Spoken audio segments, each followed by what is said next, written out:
dels elements de lluita que en aquests moments la ciutat de Vila-real està ficant en marxa per a poder adquirir aquest patrimoni, un patrimoni de tots, un patrimoni que data de pràcticament la fundació de la nostra ciutat i que va ser hostal de la Casa Real i d'un rei, el qual va tindre molt de protagonisme, especialment en l'objecte del conveni que anem a signar avui.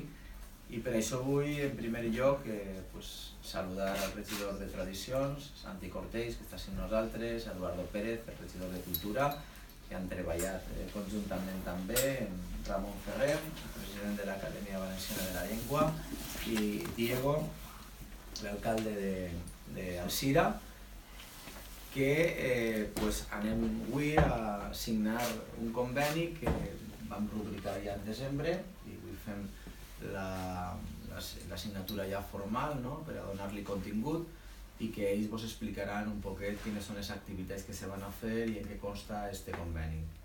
Té la paraula Ramon Ferrer, de l'Acadèmia Valenciana de la Llengua, el vilarealenc i amic Ramon Ferrer. Gràcies. Bon dia a totes i a tots. Sí.